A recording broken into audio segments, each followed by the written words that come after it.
Ladies and gentlemen, welcome back to Untold Ireland, the long-awaited return, and the first episode of Season 2. Our first guest for Season 2 is David Donovan. David is an accomplished musician and a karate black belt. Without further ado, guys, let's crack on with the interview. I hope you enjoy. How are you doing today, Dave? Would you like to introduce yourself to the camera? Yeah, thanks, Noel. My name is David O'Donovan. I'm a musician of a long time, since about 1975, 76. And among that I've done other sort of things as well. But I suppose music would be kind of one of my main types of interests, and certainly was my employment for a while. Played in a number of different bands. I'm a rock musician. I played folk, I played a small bit of jazz, a bit of swing, and I've done TV work, and I've done some touring. And what else have I done? I've done musical arrangements and different shows and different things like that. So I suppose the main reason I sort of would have strayed into guitar would have been my interest in sort of rock music, and from there it's been kind of an education. I'm self-taught, and that's kind of the main sort of focus of what I've done musically anyway, you know? Yep. And how would you have got your start into being a musician then? Kind of joining bands and... Yeah, I suppose what I would have started when there was a group of friends of mine, and we all, one guy played the drums, another guy played the bass, and I played the guitar. So it was like that. It was kind of like who wants to do what. And really it was in school. So in the school days when I was there was a lot of, I suppose, in around 1975, 76, it would have been the punk thing would have been coming in around 77. So before that, I was kind of a firm kind of rockhead into Zeppelin and Floyd and people like that. And I suppose I still am. And most of my friends at that point, my Leaving Cert class had 3 bands in it, you know. Yeah. One of them went on to kind of notable success as a kind of a new wave punk band. They were called Non-Attacks. And then the other 2 bands would have been sort of local, sort of, the band I played in was a rock band, and then there was another band called Berserk. And I suppose the time that I played in, it would have been around when U2 was playing in the Arcadia, so in Cork. So we all played in that. So we would have played when U2 were there, and you would have had U2, the Virgin Prunes. Who else would have been there? The Only Ones. Most of the punk bands that were actually around the time, UB40 would have played there. So most of the Cork bands with essays, Gallagher, Horselips, all those bands were there. So we were kind of doing kind of support slots, depending on the nights that were happening. So I would sort of played there, and then I eventually went into sort of playing kind of prototype heavy metal band in Cork in about... What was that like? 1980. That was interesting, I suppose. Like, I don't know how ready everybody was for that, you know. We did kind of like, it was, I kind of avoided the hair metal kind of thing, you know, but there was a lot of White Snake at that point that we were doing, and Rainbow, and those. And you see, prior to that, I would have been involved with a show band, you know. Because really just to try and get work. So I went from playing the blues rock circuit in the when I was about 19, and then going straight into a kind of a show band just to earn money. And the show band thing at that stage was kind of on the way out. And then we played a place in Kenmare, which is kind of the Silver Slipper, which was a dry hole at that stage, because the dry holes were a big thing at that point. And it was kind of... And what they used to have in the Silver Slipper was the band would play, but there was what we call a governor. So if you played above a certain dB level, all the amps would cut out. Yeah. And because when we were kind of warned to be quiet, because there was all these women above the thing, and they were actually making tea for everybody else, which was the only kind of liquid sustenance that people could actually get. So that was interesting, you know. I mean, and then that was kind of the end of the kind of show band era at that sort of stage. It was kind of fading out at that point. It's kind of interesting you mentioned the Silver Slipper. It's actually, it closed down a while ago. It's an Okay. off license now. Guys, I was actually wrong here. So it is not an off license. It's what's now known as the Butter Market in the centre of the square in town. Lovely spot. You should check it out sometime. It's like an art museum and stuff now. Yeah. Right. There's a certain irony. But yeah, I've heard many stories about the Silver Slipper just from, like, my man used to go there, that kind of thing. Like, Yeah. I mean, some of the dance halls in that state were kind of like, I mean, they kind of would want to be seen to be believed, because you would have men on one side and women on the other side, and when you start playing, there was a mad kind of rush. All the men would kind of, and it was unusual to say the least, you know. And then, you know, you because I mean, some of the guys invariably came in like very well twisted, like, you know, and stuff like that. So it was quite strange, you know. But yeah, it was kind of interesting. I suppose where we have that now, which is different, is that was a real big source of employment. At that stage, a friend of mine, she managed. We did the Jimi Hendrix thing at one stage there about 10 years ago, and the woman who was managing us, Lucia, her brother was Paddy Cole, and he would have been internationally known as a sax player and a clarinet player and did a lot of work. But he was talking about how the music industry sort of changed quite radically, because that part around Donegal and those places like that, I mean, massive employment sort of for musicians. I mean, you could actually spend. I mean, even Rory Gallagher, when he went into the Fontana show band, I mean, he would have gone from there into kind of setting up Taste and things like that, you know, and also just even playing in Cork, doing blues stuff, you know. So we don't have that anymore. Yeah, I imagine even since then, like, it's probably changed even more, especially after COVID and things like that. Yeah, since COVID, I mean, I was thinking about this, but since COVID, basically, a lot of the live mic places, you know, and for singer-songwriters has gone, you know, or they seem to be very kind of few on the ground. And I think before that, we were moving into a situation where a lot of young musicians and a lot of singer-songwriters were trying to get some sort of notice or some sort of place to play. But the difficulty was, like, a lot of the venue owners or pubs or wherever people were playing, they sort of say, well, of course you can play and it's great for exposure, but we're not going to pay you. Yeah. Which is a bit like what's happening online with a lot of uploaded music as well. You know, they're sort of saying, we'll give you the exposure, but we're not going to pay you. And I think that's caused a lot of grief for, you know, I mean, it's very difficult. Like, music is not cheap business, you know. I mean, instruments are ridiculous, and especially when they're imported, they're becoming more kind of they will become a lot more expensive now at this stage. And yeah, I think since COVID, the amount of venues have certainly reduced, and even like one band that I'm in, the Cork Floyd, for us to put on a gig in the city would cost us in the region of about 1,200 quid. Jesus. You know, so that's between venue, lights, PA, you know, and so we don't take money out of it. You know, I mean, we'll break even, you know, and we might make something that we can put into the next gig, but we don't make money. There wouldn't be much profit, like. No, I mean, yeah, there's 8 of us, 9 of us in the band, so I mean, and we're just doing it purely for, and we don't do many gigs, and there's a reason for that, really. Because you can burn out very quickly on the circuits here, because the circuits are so small. People, this kind of familiarity will just breed sort of a level of contempt, and from that point of view, people, you know, get sick of you very fast, you know. Unless you've got some sort of a kind of a cult following, you know. Yeah. And that's the main thing, you know. Would you have any gigs coming up? At the moment, we've got St. Peter's on the 4th, which is next Friday. In North Main Street. We have the Bryony Gap, which is in Macroom, which is a lovely venue. We've never played there before, and that's with the Cork Floyd. And we have with the other original band Buckety, we're playing Record Store Day in Music Zone, and then this other band, the rock hard band, the kind of older band that I'm in. We're doing kind of a farewell party for the Lord Mayor.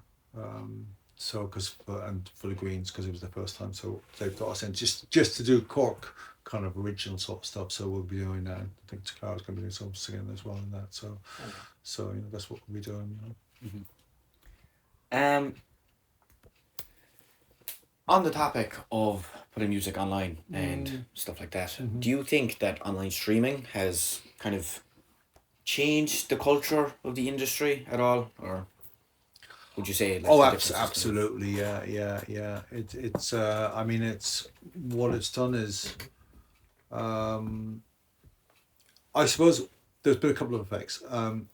People now can produce albums and record them in their bedrooms, Yeah. and that's kind of where you were talking, in my early day, like you were talking about in the 70s, 25, 30 quid an hour in some places for studio lockout time. So I mean, you're talking serious money for studio time, and it was kind of like the dark arts, really, because you didn't know what people were doing. You just went and you did your recording thing. So uploading stuff. So I mean, the amount that's being uploaded all the time is incredible. The difficulty is that there's no money in it, and physical, like the physical product, like, and I suppose my objection to it is this: you are loaned music at the moment. You don't own the music. So if you download something, basically what you're doing there is you have it on a loan, and that's it. So your subscription goes. And I suppose what's happened is so that the physical element is gone. It was like really when vinyl was ditched in the kind of the late 80s, really, or early 80s, really, to take over when CD took over. The difficulty with that was that nobody really had a choice, and vinyl just disappeared. And without that choice, then you had a drop in the musical quality of the music. And when you look at MP3, if you were to look at it from the point of view of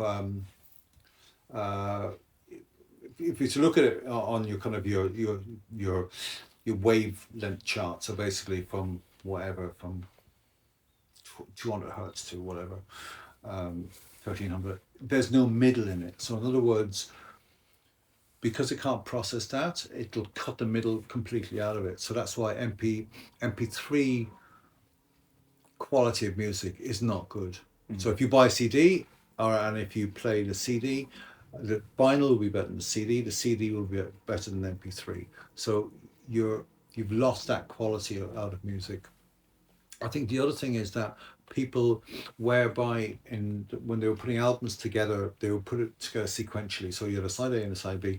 So most artists would say, right, we're going to start with this song and we're going to work all the way through to this. And I think with the advent of playlists, that kind of like longitudinal approach to kind of how you should listen to music is kind of gone. I suppose my example would be like Dark Side of the Moon is a longitudinal piece of music, Yeah. And you have to listen to it from the start to the end to understand it. Just like if you listen to The Wall, it would be the same sort of thing. But I suppose where streaming is done is encourage the use of playlists, so people are dipping in and out of stuff very quickly. So there's a context which I think has been missed. And the other thing which is being missed is that artists aren't really being paid for it as well, And with the advent of AI, that's even more concerning for a lot of musicians. I was going to ask you about that actually. What's your opinion on the AI music? It's not real, really. It's just Yeah. I mean, I suppose the funny thing about that is like, so I work in a university, and the thing is, people said, what about AI and essays and stuff like that? And one thing that we always encourage people when they're writing, and I suppose I'm from a social science background, that's my area of work in, is that people's voice needs to be in what they're writing, and I suppose the thing there would be that you kind of know when the voice isn't there. So when you get an AI essay, you kind of go, don't recognize the person in that particular piece of work. And I've seen that I've got pieces like that, and I've gone, that's a bit weird. And the same thing with music. So the kind of the soul of the music isn't there. If you listen to the stuff that was recorded in the 70s and the 60s, it was really that bands were tight. They went in, they recorded, and they went home. Then things became a little bit more regimented and digitized in the kind of the 80s and the 90s and 2000s, and then became quite stiff. And that was through the advent of kind of sequencers and this type of thing. So we've kind of gone that kind of route from sequencing to AI. But I think people at the end of the day, because most things are so heavily produced at this stage, especially with popular music, and when you have auto-tune, and I mean auto-tune now is being used as everywhere. It is, yeah, and it's actually been used as an effect on vocals, and you're kind of going, but the person can sing, so why are you adding it as an effect?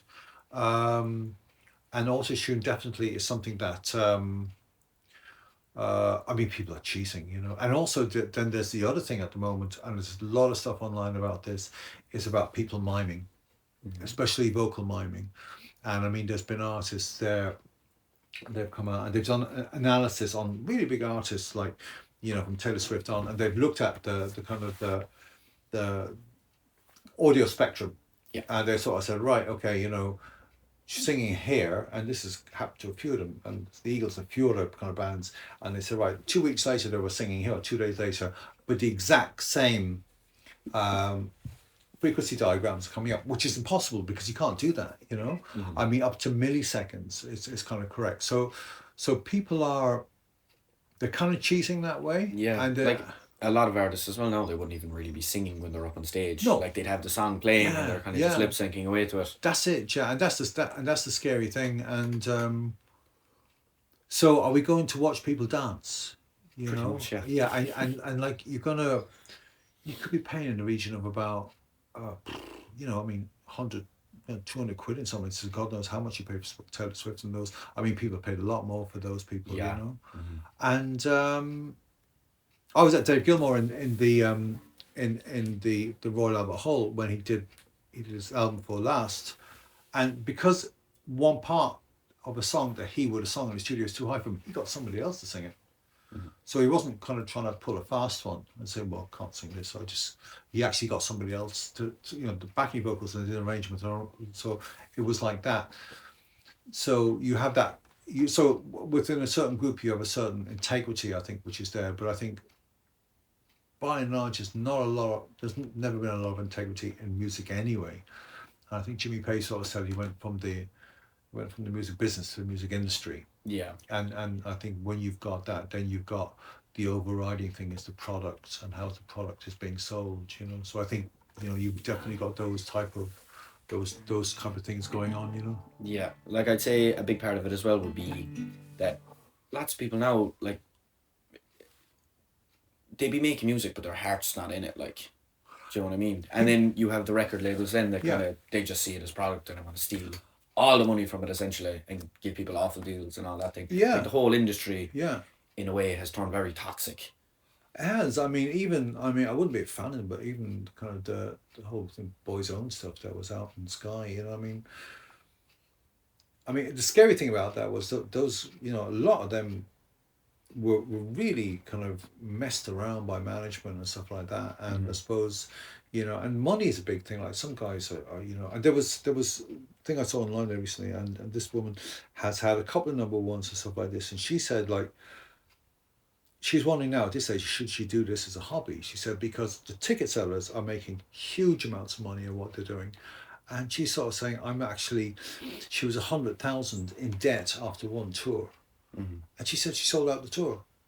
So there's something radically wrong with that, you know, that you have, the artists are losing out. Yeah. You know? And also I think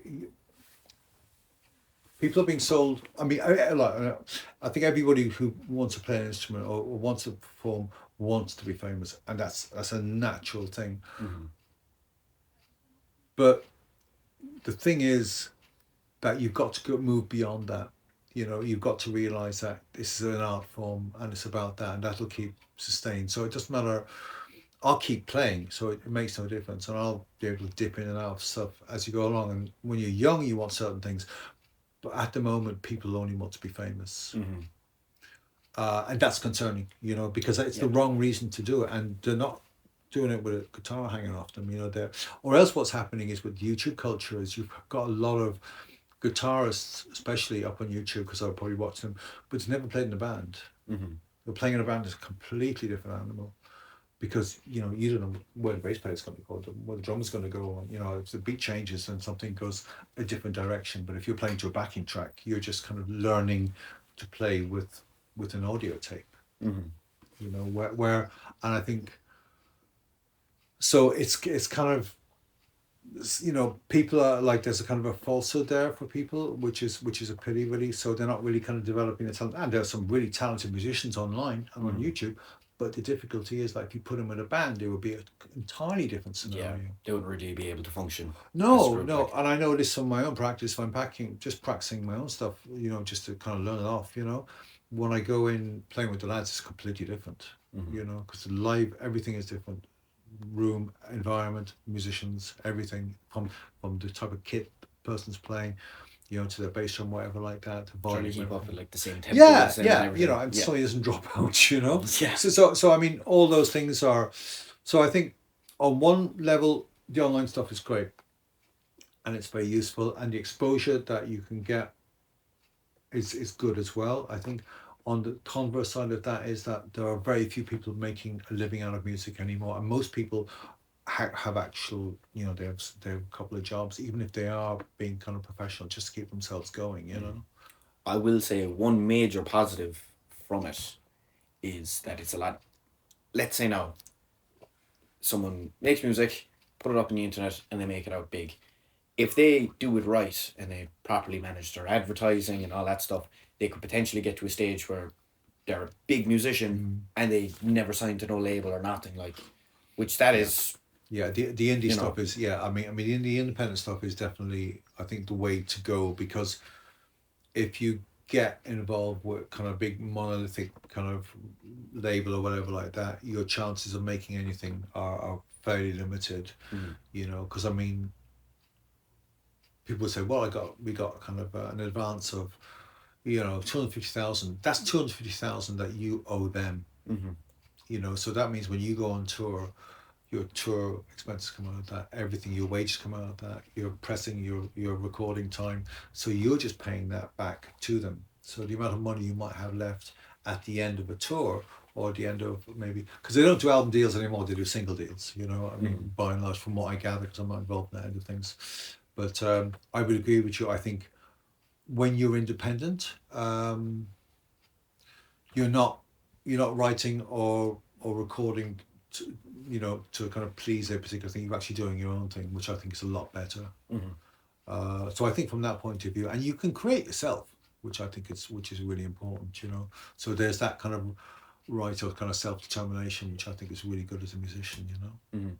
And starting out, when you first got into the industry and all that stuff, would there have been any like pitfalls that you fell into, or kind of what am I trying to say now, like, what would have been the challenges facing you?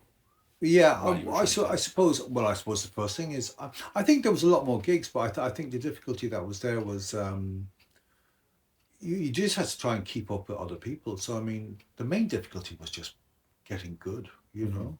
That was the main thing. Like, and that was, you just wanted to be the best musician you could possibly be. So there was a competitive element there as well.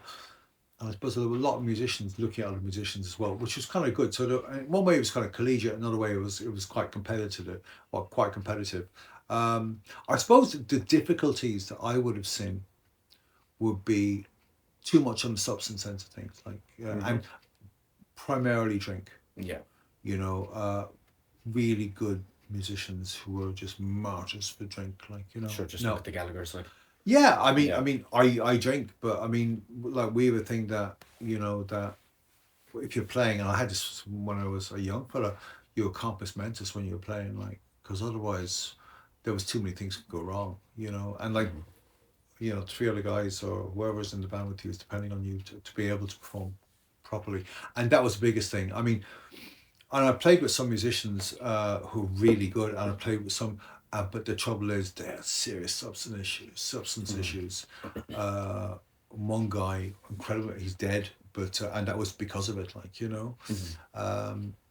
so you've got those kind of tragic kind of things going on, Yeah. or as they've ruined their voices because of, because of alcohol, because of smoking and stuff like this, and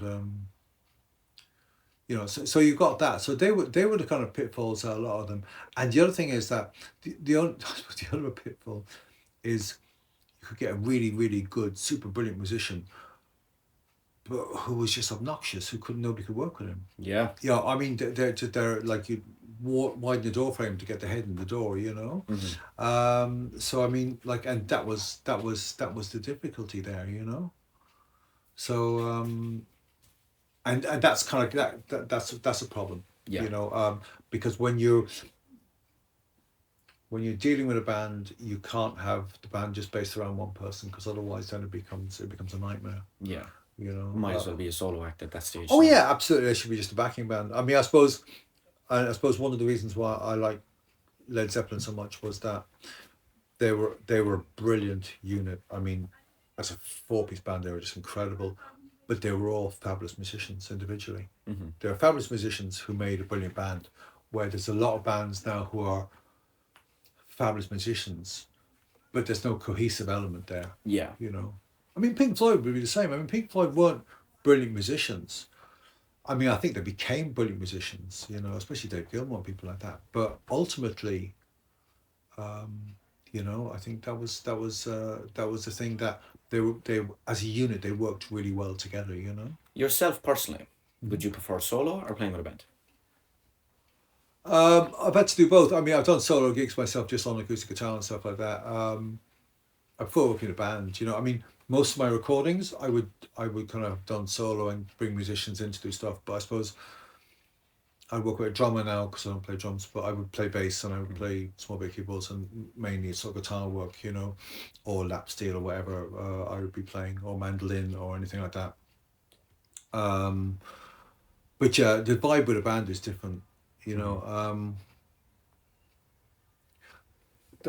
some of the stuff I teach in university is around reflective practice, and I thought the interesting thing, I can kind of join up lots of things in my life with different stuff I'm doing.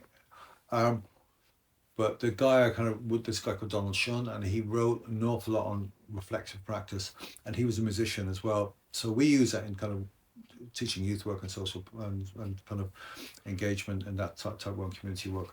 But he made it kind of interesting, because he was saying that, when you're playing with somebody, and next thing, out of the blue, you all just decide to change beat, change key, something like that. And there's a kind of a telepathy there. Mm-hmm. You won't get that by, playing yourself over the computer or something like that. I mean, it doesn't happen, So that kind of energy is there. And certainly, I mean, frequency is meant to be, well, the key thing in the universe at the end of the day, So, I mean, that's what we're doing. As musicians, we're kind of living between 20 hertz and 20,000 hertz. It kind of all goes back to what you were saying about camaraderie and rivalry. And it does, yeah. And you kind of feed off each other. There's an energy which bands create. I think there's an energy in any group. Mm-hmm. And when you put frequency in the middle of the energy, then you've got even more to bounce off. And some of the stuff is innate. Some of the stuff you don't realize, but you just know. I suppose it's in your kind of musical kind of DNA after a while, that you just kind of respond. Would you have any advice for anyone trying to get into the industry? Like, let's say now, you were starting out as a musician. Yeah. You didn't know what to do. You didn't know what you want to be, a solo act or a band. What would you say to that person? I think learn an instrument first. Yeah, but some people will just decide to go singing, and just hope the best, I think if you have an instrument, you'll always but firstly, you'll have something to accompany yourself through your musical career, and I think the thing is, and then you'll have an understanding of what type of music suits you and how to accompany yourself, and the thing is, like, with musicians are great, but you can't depend on them. Mm-hmm. So if you can accompany yourself, you can all you have to do is depend on yourself, really. And I think that's the other thing. I think the other thing is have a clear idea of have an idea of what you want to do, from a kind of a sound point of view, and then where you actually want to bring that. And I think the other thing is just not to be caught up in everything else that's going around you, and from the commercial side, and the fame side. because it's a lifelong journey. It's not you do it for a while and then you kind of pack it up. You know, it's not that like that. Well, I mean, some people do. One thing I noticed that, and it's not a participation sport. I know it might sound a bit snobby, but when I was playing in like the mid-70s, a lot of guys who were in punk bands just decided to buy an instrument, couldn't really play it, and then when the punk thing died, the instrument went as well. Because they never really put the time in to learn the instrument. Yeah. And I think from that point of view, it's fine if you want to do that, but I think there's got to be a longevity there, and it's not really a participation sport. You know, you can't play perfect fifths all your life on the guitar and just hope for the best. You know, I mean, you're going to get bored after a while unless you get what you want, which is going to be a bit difficult. But that's what I would say. And the other thing is just to see. It's an expensive either career or pastime, whatever like that. But I think one of the main things would be find your own voice. Mm-hmm. You know, and I mean, if you're singing and also on the guitar to sound, you know, how you think you should sound, and to like that, because that's what makes you different than other people. Yeah. You know, so saying, well, what's my voice in this, and work it that way. You know. Just looking around your studio here now, it's very cool, I have to say. Would you mind giving us a tour of some of your guitars and stuff? Okay. Well, this is this fella is small. It's actually a travel guitar, and I got this actually because I was in Finland doing a university thing, and I sort of would bring guitars with me. But the difficulty is that airlines don't treat guitars very well, you know. So this fits into an overhead locker, no problem. So that's this little fella. I have quite a few guitars. Too many, some people say. This is double neck Epiphone, and again it's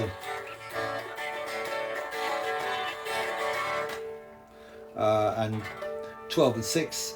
I suppose made very famous by Jimmy Page of Led Zeppelin. It's Jimmy Page down there, and moi. Oh, you have a picture with him? Yeah, I met him there a few years ago in Cork. So that was Page himself. And interesting guy. Very sharp man. Very kind of. So and then you have the 6. So this is a heavy thing, a bit like a TV aerial. Yeah. But it actually works. I think guitars have got a bit more ergonomic than this. Actually, this was out in the early 1960s, because one of the first people who actually was photographed with this was actually Elvis Presley. Really? Yeah. Wow. And that's an Epiphone. It's not original. That's made by Gibson, but it's because the actual one is cost an absolute fortune. They've reissued them recently. Amp-wise, selection of. So I like Marshall amps, obviously. That's 90. These are kind of old ones. That's 1967. That's 1974, and that's a reissue of a 1969 amp. So they're Marshall heads, and they're all 100-watt heads. So they're very kind of they'd be the kind of the main beast, really, you know. Developed in Hanwell, where it was close to where I grew up in London before I came back to Ireland. That's a modern amp. That's actually just a blues cube. And actually, the story behind that is that I know a guy in Austin. His name is Eric Johnson. He's quite a famous guitar player. And Eric, he actually developed part of that amplifier. Eric he's an incredible player. He got a Grammy recently. He got a Grammy in the 90s, yeah, for one of his tunes. An amazing guitar player. He would have played with, recently just completed a tour with Steve Vai and Joe Satriani and people like that. So I have his Blues Cube thing in that. So that's Eric's thing. And again, little Marshalls here, high watt. This is an old WEM copycat from 1968. This is this cabinet here. That's 1969. It's a recent one there. I have one Marshall back there, which is 1967. That Marshall combo, and that one is, I say, probably the only one in Ireland at this stage. Really? Yeah, I mean, and it's like, so that would have been the forerunner. It's called the JTM 45 of any of these amps. The two Marshalls behind there, 1969. The two Marshall heads there, and again, they're all pre-70s. So that one, and then different PEDs, kind of high watts and stuff like that. Supro amp. The Supros would have been, if you listen to Led Zeppelin 1, which was kind of funny because all the guitars were just played on an amp that size, and the sound of the guitar was absolutely huge. What Page did was he distance mic'd it, so a close mic and a distance mic, and that gave this massive sound that he got. So that's the kind of Supro. So it's a small little fella. This guitar would be, it's the Dave Gilmore custom shop, and it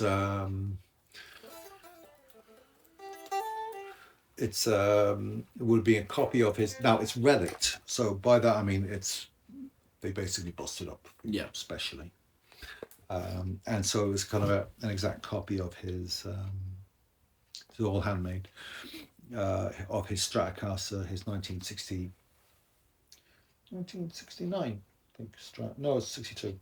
And so they would have just taken it like that. Lovely guitar, excellent guitar. They don't make him anymore. They kind of stopped it just at the start of COVID. And then he sold his original one. But he's actually playing these ones now. He's actually playing the copies. Yeah. They make,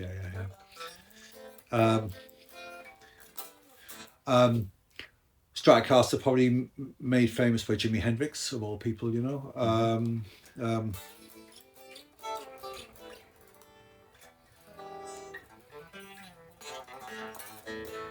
And of course, one thing I suppose the core connection with Hendrix would be Noel Redding lived in Clonakilty, and I played with him a couple of times. He was Hendrix's bass player, and was very involved in sessions in Cork. And one of the bands I was in, that kind of early what was it? That kind of proto heavy metal band, and the band before that would kind of morphed into it. He played with us quite a few times, so I would have played with Redding, you know. Who actually was a guitar player. So when he met Hendrix and when he joined the Hendrix Experience, he actually auditioned for the position of guitar player, but he ended up playing bass. I mean, that's how Redding ended up there like that, you know. That is cool. So I mean, and Cork would have quite a lot of, and actually Noel Redding, a lot of musicians would have come in from England, like Paul McCartney's brother and people like that. Manfred Mann recorded some of their music as well. So that's the Strat. So really, I suppose the other guitar, which isn't here, but I'd be a Les Paul player, Gibson Les Paul, and that would be the main kind of guitar that I would have played years ago, which is actually here. I'm gonna give these up. So that's the Gibson Les Paul. Cool. And that was the kind of my main guitar, and then I kind of changed to Stratocaster a couple of years ago, and I'm between the bands I'm in now with the Floyd group. I would play exclusively Stratocaster, and then with the other band Buckety, I'd play Gibson Les Paul, you know. And then there's pedals, and the pedals are probably, they just go on forever. You know, I mean, the thing about the pedals is I mean, there's the Rat and stuff like that, which should be. So, I mean, that would just be one of lots of pedals I have, which tend to be an industry all by themselves. Yeah, I mean, and just, it's huge. I suppose the last thing I have here is this little fella here. well, yeah, that's a pedals. That's a lap steel guitar. Yeah. So basically, with lap steel, what they would have done is The interesting thing about lap steel is that it's basically it's slide guitar. Slide guitar is kind of interesting.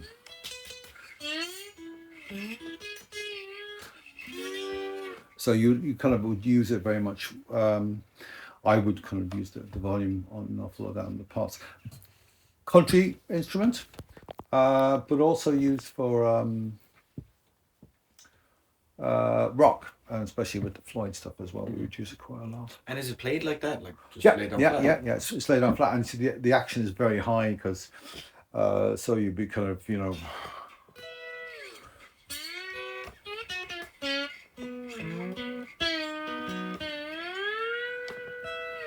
So that's, and basically it's this, I just do a standard tuning on this, but that's what you do, and you just kind of play your chords like that. And most open tunings, I mean, they would have said that this is 1956, and it's funny because it's all the kind of there's a called a nitrocellulose finish on it, and it's all cracked. And that's what happens to them over time. So it's all aged really well, you know. And most kind of Fender amplifiers at that stage would have an input for this and then an input for your Stratocaster or your Telecaster, wherever you're playing with it. So yeah, it's kind of it's an interesting kind of little thing is patented applied for on this, you know. So and it's been certain and definitely, I mean, quality wise it's brilliant. I mean, all these instruments, all they were handmade. I mean, they're kind of machine made, but these ones are, and you would notice the difference at this stage, at this point, you know. Yeah, I still just can't get over the studio. It is so cool, like just even sitting in here and the way everything is set up. Yeah, I suppose I don't. Well, I said, like I was saying, like I set this up as a dojo for myself with a few amplifiers. Yeah. So I could just train in here, and then the amplifiers took over. I can actually still navigate my training. This thing goes into a corner, which I'll follow something. So from that point of view, yeah, I kind of don't sell a lot of stuff because I kind of keep on using it. You know? So that's why I still have it, like, you know. And I suppose I had it in the house at one stage, so it was either I put the children in the garden or else I had to move out to get some the gear I lost when the kids stayed in the house. Yeah. Shame. I know I'm saying that. Speaking of how it used to be a dojo inside here, can you tell us about your karate career? Yeah, I suppose up until about 3 years ago I was assistant chief instructor of International Japan Karate Association in Ireland. And then I said I'd kind of retire from that, kind of do my own thing. I started off when I was in 1973. I started off with jiu-jitsu, or can I say that again, jiu-jitsu, which would be, or Raishin-Toru jiu-jitsu, which is the Japanese origin of what we now call jiu-jitsu. And so I started off with a guy called James Short, who would have been one of the first black belts in England, and he would have been trained by a guy called Vernon Bell, who was the man who actually introduced karate into England in the 1950s, before any of the main Japanese came over. So I was taught by James Shaw, and he was an amazing guy. He's passed away like about 6-7 years now at this stage, but he was. So I did that, and then I kind of stopped for a while, and then I got back. I wanted to do it again, do martial arts again. So I ended up, I get second dan in jiu-jitsu in Raishin-Toru, and then I started in Shotokan. So I started white belt in Shotokan, and I trained with a number of different Japanese. I would have trained with Kanazawa sensei, Kasui sensei, and then my last sensei, which probably the man who most influenced me, was a guy called Kato sensei. And it's funny because what they'll actually do is they go by lineage. So Gichin Funakoshi would have been the founder of Shotokan.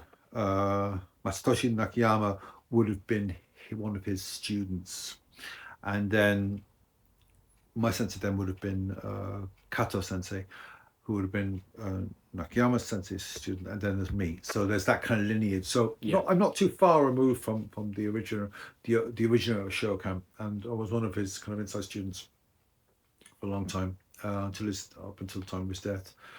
And I suppose I competed nationally. I was competing up until the time I was 57. That was when I kind of stopped competing. So I would have been mainly kata. And I'd have world titles. I would have European titles in kata, team kata and individual kata. And then I have national titles as well. And I suppose the good thing about karate is you can keep competing on that level. I mean, even one of the last competitions I had, I would have got placed in kata. I was placed, got 4 firsts, got 4 gold, and they were open categories. So I mean, it wasn't a case of that I was, a whole lot of 50-year-olds. I was actually up against kind of young fellas as well. Yeah. So I mean, I suppose from that point of view, it will keep you very sharp and fit. Yeah. Would you say that's only possible because of the way karate is kind of competed, that it's a contact sport, but it's not like, it wouldn't be like MMA now where the shelf life. I think every martial art, I think there's a lot more physicality and it's a lot tougher. MMA is an awful lot tougher, mixed martial arts stuff, because any sport where you are doing the sport, it's like somebody say about boxing, they say, well, boxing is very hard. It is very hard. Like you try running and somebody hitting you at the same time, that's it. So you're taking punishment and you're also giving it in a sense. And there are certain types of injuries. I mean, in karate, it's hips and knees. In taekwondo, it's lower back, and it can also be maybe hips. And then there's others like with a lot of the kind of the wrestling, it's the shoulders that take fierce hammering, or the lower back. So you're going to get that.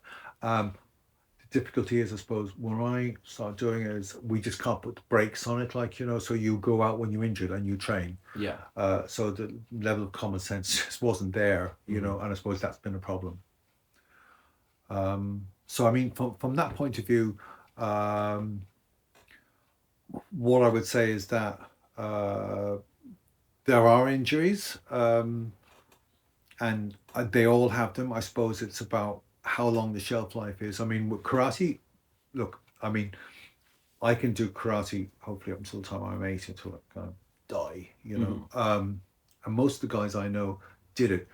What I will say is now, which has changed in Japan, is that there is this kind of thing where a lot of guys who will be superb athletes, but they're actually stopping competing after they will, let's say, if they're out of the main kind of stream of competition, they'll stop and then they'll just give it up completely, which is unheard of before, because people would say, okay, you have your competition lifespan, and then after your competition, then you go into something else.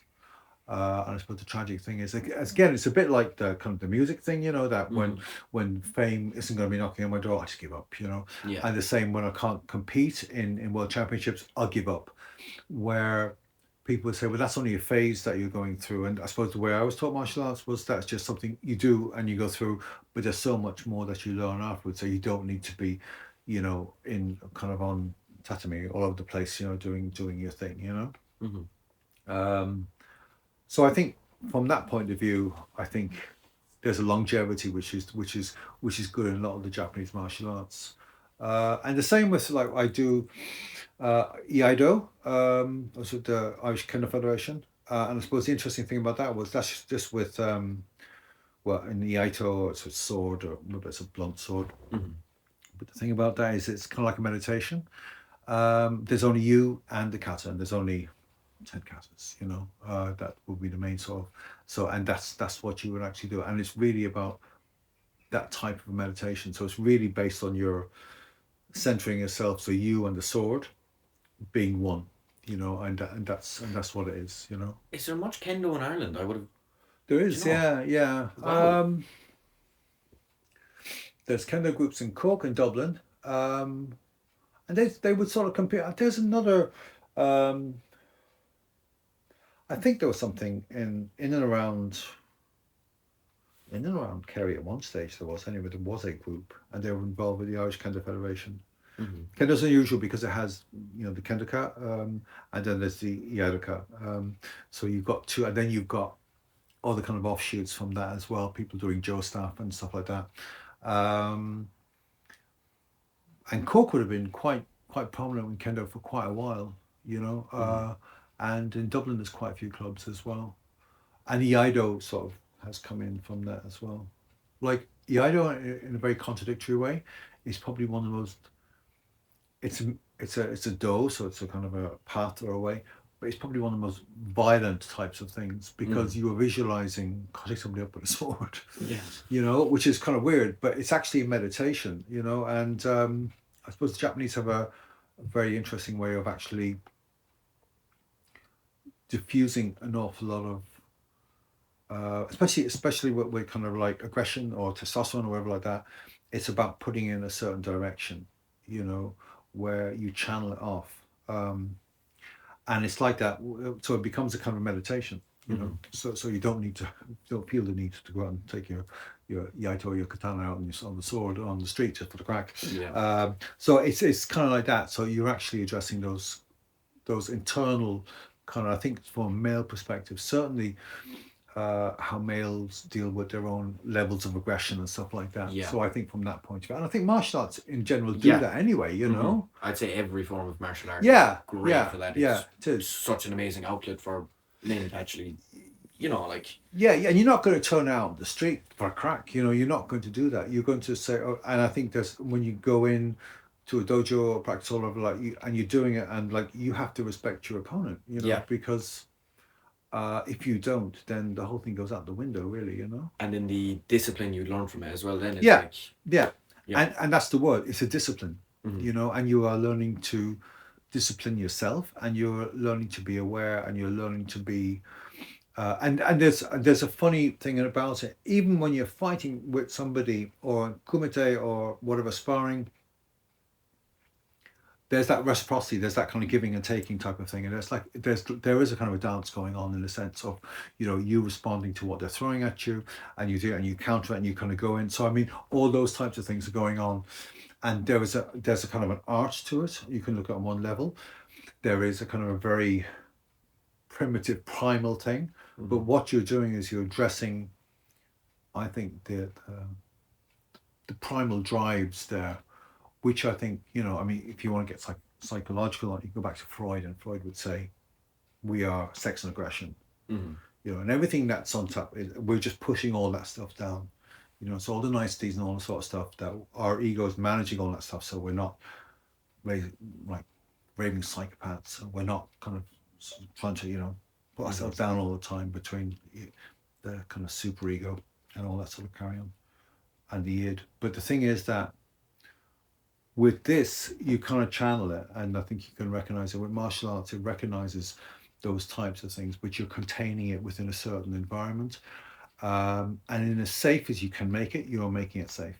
And I suppose the people who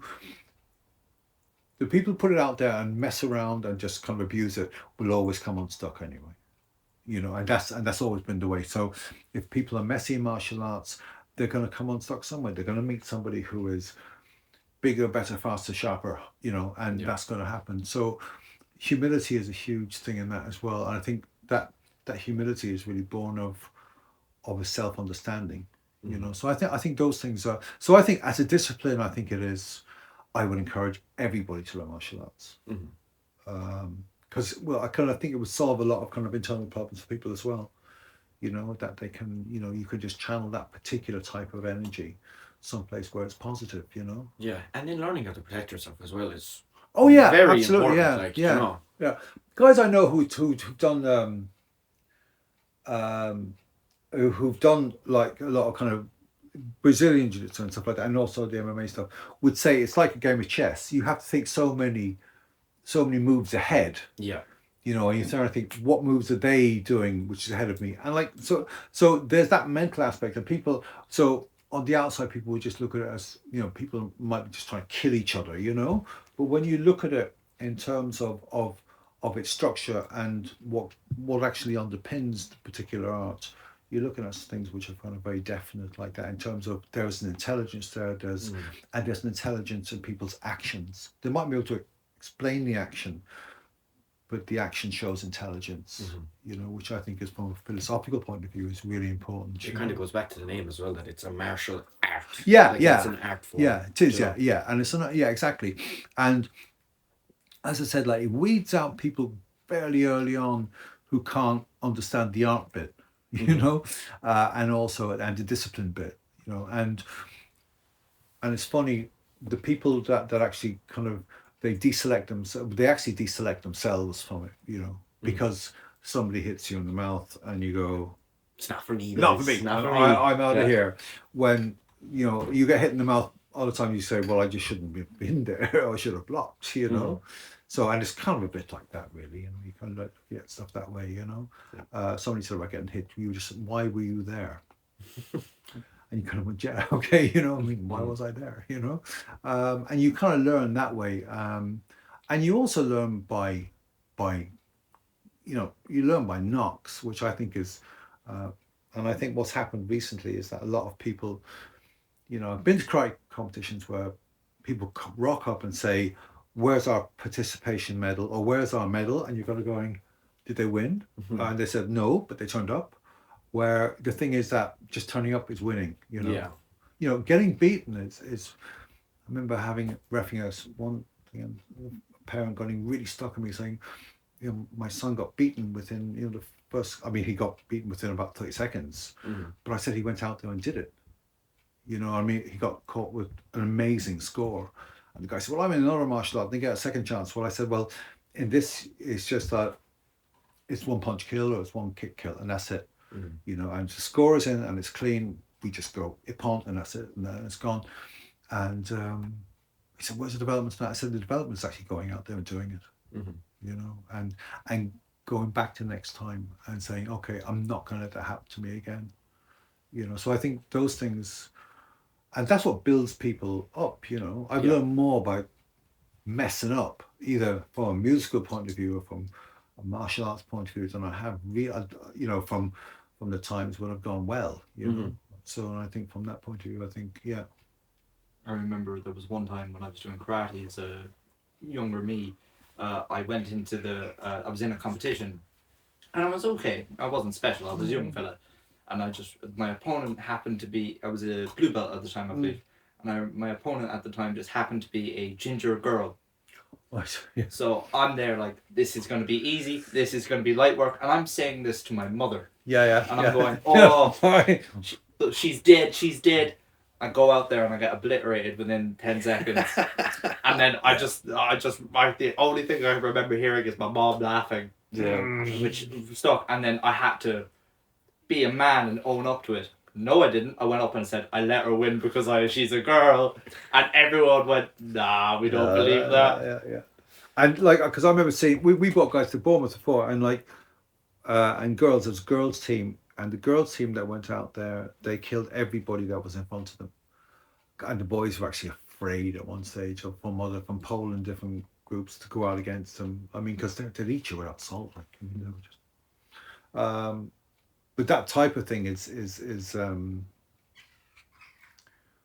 so I think I always think from that point of view, it's great, you know. But girls, yeah, I wouldn't, because I worked in one place where I mean, and the girls were more violent than the boys, like, and if you were to break up a fight between fellas, it was grand. There was always a point where a fella would go, kind of like, they didn't hit you, but there was that kind of like little bit kind of gap. But when we dealt with girls, and there was gone. No hesitation. No hesitation at all, like, just kind of dead, like, you know. Yeah, I remember seeing some really, and if they got into some sort of a cat fight, like. They're very entertaining. Yeah. So it was just, and that were the ones. I mean, like I said, with the young fellas, you'd always get a kind of a stop, and then they might have a go at you, but like there was no stop with the girls, you know. Same in martial arts, you know. I mean, um, Vicious. yeah. I've seen some, like, even just some prearranged stuff, like no control going in, just whack, you know, and you kind of. I heard a story of the local MMA gym back home, Ring of Kerry MMA, and there was two people who came in. I'm not sure if they were a couple. It was a boy and a girl. Mm-mm. And they came in and they were English or whatever. And apparently the girl was very vicious. She was throwing haymakers after haymakers, Right, yeah. but she didn't close her hands Whoopsie. and had them big long nails. Oh, Jenny. So the guys were being nice to begin with, you know, they were being nice and polite. I think one of them got like a big scratch on his face. It's like Enter the Dragon, was it? Yeah. It's like fighting Wolverine. Yeah, it is. Yeah. And then he just went, okay, I'm just going to wrestle her now and hold her down and leave that there. Yeah. And the coach wasn't too happy from what I've heard. But that's fair enough too. I mean, because if people are going to take advantage of your disadvantage, you know, and especially in a dojo where you're meant to, I mean, in karate, well, but I mean, karate begins. They say it begins and ends with respect. So you bow at the start and you bow at the end, and whatever you do, and that's fair enough. But the when the person starts to kind of you know take it for granted or take advantage of you and move outside what you should be doing, because I mean obviously you know, there's strikes which are illegal. I mean, you're not going to go empty on the back of somebody's head, like, because I mean that's an illegal move, you know. But and the same with, so there are certain things that you don't do. So when somebody's kind of like pushing that, then there's a problem, you know. So I think, you know, it's about having respect and respecting for the dojo. Because I mean, what I say to my students, and what I still say to my teachers, say like where we train, we all, the same rules doesn't matter if I'm a black belt or Nidancho or if you're a white belt or green belt, makes no difference. We all have the same rules, you know. But the only thing that separates me from somebody else will be my rank. Yeah. But if I have a rank, I have kind of responsibility for the rank that I have, just like they have. So it doesn't matter if you're a doctor or a docker, or, you know, it doesn't make any difference. Like, the only thing that's all outside. When we're in here, what separates us is the belt that we have, you know, and we know a position that we are in terms of that. So, and I suppose especially when you're a black belt, the trouble is that you get people coming in, they were going purple belts trying to kill you, you know, oh, I'm going to take on the black belt, you know. And the thing is, you have to kind of say at a certain point, like, if you continue, you're going to get hurt. Yeah. Because I can't let you hurt me, you know. So I just say, you need to kind of respect where you are, because I understand how to do the technique. Because it's easy for a black belt to really hurt somebody who's not experienced. But like the other way around, it's not kind of open season on the black belts either, you know. Yeah. So I think from that point of view, and I suppose that's a learning process. People have to learn that type of stuff as well, like, you know. But yeah.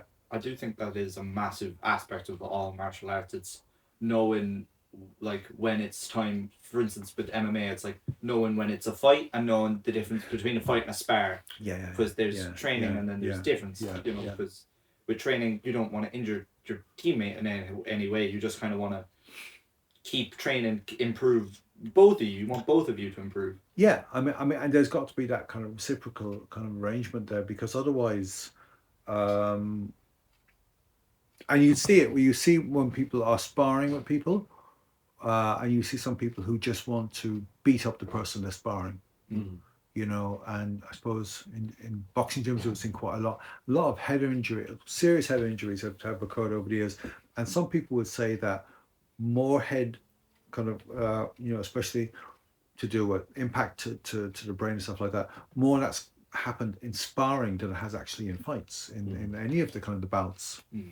And like the head protection doesn't work sometimes, and so basically it's just softening the blow, but people are still getting rocked around the place. And I mean the main thing is like with anything like that, when we were taught years ago, like, you know, if you do a roundhouse kick to the head, your head's going to go like this, and if you do this for long enough, you're going to get this. So if you get a very sharp hit, that's going to rock your brain literally. So that causes, to kind of cut down, kind of cut out. Operations just shut down. But I think that's so if that's on a continual basis, whether you got head protection or not, that's going to damage you. There's a new thing now. I say new, CTE, I believe it's called. I wouldn't know exactly the science behind it, but there's like constant hits to the head over years of thing, and it can really change a person. I believe they've linked it back to, I'm not sure if you would know him, there was a WWE wrestler named Chris Benoit. No. He said, they say now he had CTE. Okay, yeah. Just from the constant hits to the head. Mm. And he ended up murdering his wife and child, and then unfortunately about that, but also himself. Yeah. And they've narrowed it down to kind of the CTE, so there's serious risks with all of it and stuff. I mean, the brain trauma thing is kind of interesting from the point of view that you got the 28 days out if you got a head injury, and you can recover after 28 days, But if you decide to go back training and you get another trauma within the 28 days, that's when the real damage starts, because that's when it doesn't start to recover, and that's. My GP telling me about that kind of head trauma, and that's the difficulty with the head trauma, that it doesn't kind of go away that way, and people are training on top of injuries like that, and the trouble is like that's cumulative, so you're going to notice it in a couple of years time. And I mean and like with MMA, if you're ones, the jury's out. Some of them, it depends on how much hits, and it's probably not so much hits they have in the octagon. It's what happens in their training. Yeah. And that's the problem, I mean, and the thing before, it used to be funny, people just get punchy and from boxing and stuff like that, but it's very real, I think people, even from the point of view of playing soccer, just heading the ball, you know what I mean, and that type of thing, I'd say it's definitely why they made kind of punches to the back of the head illegal and everything, because sure, look at how many boxers, what's the name of your man? Which man? He got hit in the back of the head and he's in a wheelchair now. He was like some prospect in boxing. Oh yeah. I know his name. Yeah. But even stories like that, where I mean, he had a bright career and it was going well for him, and then just a couple of bad bangs to the back of the head, and he's a paraplegic now. Like he's in a wheelchair for the rest of his life. I can't think of the name, but I mean, even Muhammad Ali. The onset of that kind of Parkinson's. And I mean that was. That's what you're looking at, really. You're looking at that because you can't sustain that amount. I mean, the front of your head is very hard, but the sides are fantastic, and the back is even worse, So I think from that point of view alone, like if you get and that type of trauma, just asking for trouble really at the end of the day, And I think the Muhammad Ali, just him, for example, would show. It can happen to like the best of the best of the best. That's it, yeah. Sure. Yeah. Even Tyson has a small lick of it now. Like there was a thing after Which he Tyson? There's two now. Mike Tyson. Mike Tyson. Okay, not Fury. Well, it's arguable. So I think that was Bert though. After he did that kind of, we'll call it a shill fight. With Jake Paul. That fella Jake Paul went on some live stream or something, and he said that Mike Tyson actually has early onset Parkinson's or something of that nature, and that he was self-medicating with mushrooms. Brain as well. And same with Toad. Toad is what cured Mike Parkinson's, Toad cured Tyson's Parkinson's so that he could come back and fight. What the? So that's why he could fight him. Which for that to come out after the fight is shocking. I'm not sure now if it was early onset Parkinson's. I have to double check it in post, but. I couldn't imagine if you're on mushrooms that you'd fight very well. Mike Tyson with all his mushrooms. I have a feeling you'd just be there fighting everything. I know. Mike has got he's got a wheat plantations and stuff like that. Like his own company. His own company, everything. Yeah, but I don't know how mushies would kind of do that to you. I don't know how well you'd fight. Years ago, I remember going to a competition in Wales it was the first time that one of the teams that was there, we actually said they were wiped out, but they actually won because they were all stoned. Yeah. out of their heads. So we said the team was wiped out, but they actually wiped us out, you know, which is the weirdest thing because we didn't, and we wouldn't really said it was kind of performance enhancing, but I don't know what kind of performance it was, but that actually. It's funny you say that because Sean O'Malley, he be one of the bigger fighters in the UFC now. He smokes all the time while he's training, and he says it keeps him in the zone, and he gets very single-minded, and that it's great for training and all that stuff. Which it's just interesting to hear, like, because you wouldn't think it. No, I mean you could understand why he's like that. You know, I mean, I think the trouble is if you got hit with a certain level of paranoia, you'd be kind of you'd be rightly snookered that way. Yeah, I mean, like on the kind of the banned substances thing was never on there because I mean, as somebody said to me, it's like, well, it's not really performance enhancing, you know, because especially you can end up just laughing hysterically, you know, which might defeat the whole purpose. But yeah, I mean, certainly, as I said, my experience of that was that like the team that we fought, they were all complete, and they made the mistake of asking our sensei, did he want to have a smoke before the thing? And this guy was very straight. Yeah. So he said no, you know, but it was just kind of funny. We just thought that was funny, and the lads out there. But so I think, yeah, it's, I suppose, different kind of a thing now at this stage, and I suppose there's certainly there's different strains of weed now than there was in the 70s. Yeah. You know, it's more like, certainly more kind of like, there's a lot more engineering involved in it, you know. What's the difficulty around that is that a lot more people are getting a lot more paranoid very quick, and there's also the kind of the worry of kind of induced psychosis from it as well. Yeah, like, and there's an even higher risk of it now because all the strains, most of them will be kind of produced in a lab and crossed with this one and crossed with that one. Yeah. So they're way stronger than it used to be anyway. And then there's the thing of dab rigs and the pens and all that. It's all got very, very artificial. And some of them are so strong that, you know, like, you might as well just go do crack or something with some of them. They look ridiculous. Yeah. I think definitely. So I think from that point of view, yeah, they're certainly chemically engineered, you know. And definitely it's so I think visitor on set, yeah, that's it. No, kind of. So yeah, it's as I said, I suppose the bigger thing is steroids in gyms. Yeah. That's the bigger problem, really, you know. The roid stuff and the roid rage sort of stuff, you know. Yeah, sure. I forget the name of the bodybuilder, but he had roid rage and used to be. There's a documentary about his wife and him. Yeah. Because him and his wife, they were both bodybuilders, and they both had roid rage. Yeah. And all that lovely stuff. So what ended up happening was, two of them got into a fight, and the wife killed the husband. Oh, okay. And she spent pretty much like the rest of her career fighting to be like, no, it was self-defense. This. Yeah. She ended up going to prison. It's a long time since I watched this now, but so guys, the documentary I'm actually talking about here is Killer Sally. It's on Netflix. So it tells the story of amateur bodybuilder Sally McNeil and her marriage to pro bodybuilder Ray McNeil, which ended tragically in 1995 when Sally killed Ray, and she was convicted of second-degree murder, and she spent 25 years behind bars. That's obviously not the whole story. The whole story is extremely interesting. You should watch the full documentary. It's on Netflix. But yeah, back to the interview, guys.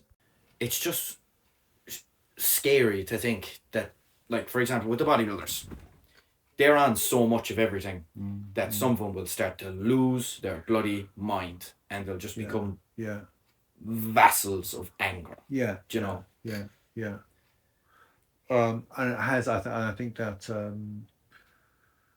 certainly because I like, you know, increased testosterone levels and stuff like that, you know, and it, and also because they're going to go into withdrawal very quickly if they don't, and I suppose that's the other main motivator behind it, you know, that people keep on taking it because they want to avoid withdrawal or that kind of sort of stuff.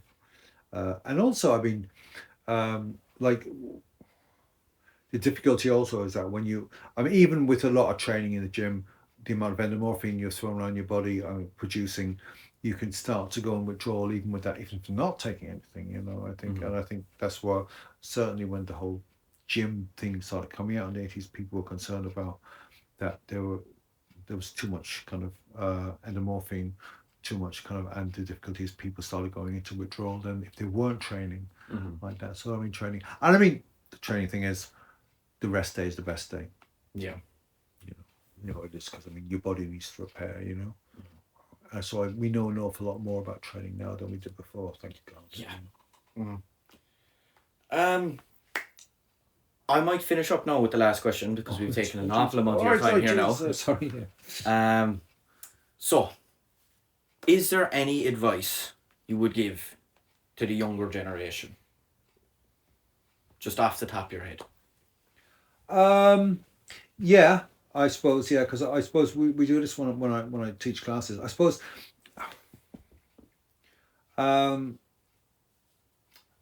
thing about my understanding, and it's only purely my own opinion, it's totally subjective, is can we be whatever we want to be and can we do whatever we want to do? No. I think you can strive towards things in your life where you will attain those things, but you have to look at them in the reality of where you are. And I think it's really important at the same time to push your own dreams and go forward. The thing that will make you always get to where you want is dealing with the disappointments, you know, and I think that's the most important thing. If you keep doing that, then you'll keep moving towards where you want to go. If it goes wrong, it doesn't mean it's the end of the world. It doesn't mean that everything is finished. It just means that you need to look at another way. It's just telling you that this isn't the way. It's not a disaster. It's an opportunity to look in a different direction. Because then I think when you look at a lot of mental health with younger people today, my biggest concern is around the area of resilience. What makes us stronger, what makes us move forward, sometimes are the things which go wrong. Myself as a musician, one of the things that really motivated me when I first started playing was getting absolutely I thought I was doing brilliantly on the guitar. I got disgraced, you know. I disgraced myself, but from that made me work really hard as a musician, and that made me better as a musician, and it made me more humble as a musician. Same in martial arts. You know, you go and you think, oh, no problem, I'll take on this person. And the next thing you get clobbered. And then you say, okay, well, that's not going to happen again. And I need to go back and learn stuff. So not that we should go out looking at, you know, getting things wrong. Things will go wrong. But when things go wrong, it's saying something to us, and it's saying something to us about an opportunity. And most things sort themselves out within 2 weeks or a week and some stuff like that. And that's it. And the other thing is that, you know, and there's an interesting psychologist, it's called Carl Rogers, and Carl Rogers would have had the kind of person-centered, the client-centered approaches. And he talks about the native self. And one thing which is interesting about native self is like, and a question I put to kind of students and also to myself, because I think one thing is that I have to keep learning, because otherwise if I don't learn, I'm stagnant. But he kind of said, like, who am I when I take away all the labels and the roles that people think I am? So like myself, if I take away my role as, let's say, you know, as a father, as a partner, as a, you know, somebody who works in lecturing in college, as a musician, what am I? When I take away, so when you take away everybody else's impression of you, who's there? And that's the part to really work on. And that's really going back to being a musician, finding your own voice, finding yourself, not what people want you to be or think you should be. You know, when I remove those things, what is that voice for me? And I think the important thing about it is that, you know, especially with the online stuff, because an awful lot of stuff, you know, it's there and it seeps into your, you know, the very fabric of everywhere you are, you know, your bedroom, your house, everything like that. But when you kind of remove what you think other people think of you, and what the labels people place on you, then you're down to this native self. And I think that's kind of important to kind of realize that. And again, it's really, there's a singularity there in terms of looking at things, focusing on maybe a thing that you need. And also, you know, Clint Eastwood talked to Elon Musk recently, and in an interview, which I thought was brilliant. And he said, well, you know, how are you getting on? And he said, well, you know, he said, you have to be nice. He said to me, you have to be nice to people on the way up. He said, because imagine, he said, there was a guy and he got to the very top and then he looked down and he saw nobody. Yeah. You know, and Noel George, who's played a band called Little Feat, said, a song called, part of it, be nice to people on the way up because you're going to meet them on the way down. And I think that's kind of important for us all because, you know, and life is like a sine wave. It's up and down. So that's why I think keep going, you keep resilient. Nothing's as bad as it seems. Yeah. My friend actually told me a saying a couple of years ago, and it kind of changed my perspective on a lot of things, which was funny because it was such like a, didn't even mean much to him really. It was kind of a throwaway thing. But I used to always be stressing about everything all the time. It was so hard to catch me in a good mood. And there's days where I'm still like that. Yeah. But what he said to me was, will you care about it in 6 months? Will you care about it in a year? Will you care about it in 5 years? Yeah. And if the answer is no, Yeah. it goes back to what you said, that most problems end up sorting themselves out in 2 weeks anyway. So don't worry about it. Yeah, there's a guy, Anthony DeBello, who's a Jesuit priest. He's kind of an interesting guy. He was kind of a east-west kind of, he looked a lot at Zen Buddhism and Hinduism and Christianity and stuff. And he sort of said, well, what is true freedom? And he said, true freedom is that who'll remember me in 5 years' time, in 10 years' time, in 100 years' time? Probably nobody. So that allows you to be free now. So why are you tying yourself up in knots with different things when the essence of freedom really is your own kind of expression, obviously, in terms of empathy and, you know, engaging with people properly, but that type of thing, you know, so that we're not, and I said, I think you're dead right, you know, is it going to be a thing in 5 years? It's not 5 minutes. That's kind of like a subset of nihilism, is it? Um, It kind of, I might be wrong here, but the idea that nothing really actually matters. And that saying there, that sentence can be taken one of two ways. So it's either nothing matters and life is horrible, nothing has meaning, But if you look at it the other way, nothing matters. So you can do what you want. You can be nice to who you want to be. You can be who you want to be for the time that you are here. And it's that, and I think it's about that freedom. And again, it goes back to music, and it goes back to art, and it goes back to martial arts. Be the person you need to be within the art that you're in, because it's your actions will interpret that particular. So it's like Bruce Lee talks about martial arts as being one of the highest forms of expression, that it was the expression of the human body. And I think Lee was always, I mean, I don't think he's appreciated at all. I mean, Lee and Jimi Hendrix and all those people would have been all that type of era, amazing people. But the thing was that, and it is like that. You make that expression. So that's why it contradicts the AI stuff. It contradicts all the auto tunes and all the other things. But you find your own voice, and when you find your own voice, then you can move forward. You know. Dave, thank you so much for joining us. No, thanks a million. I hope I rabbited on. I don't know. And thanks, guys. Thank you for letting us record in your studio. No, cheers, it was a pleasure. Definitely. Pleasure. Right. Thank you very much. Ladies and gentlemen, thank you very much for watching the first episode of Season 2 of Untold Ireland. Now, next week, we have our interview with Roy Galvin coming out, so make sure you guys come back and watch that one, because that is also super interesting, as this one just was, because, you know, Dave is the bee's knees. But anyway, guys, thank you very much for watching, and I'll see you all next time. Bye-bye.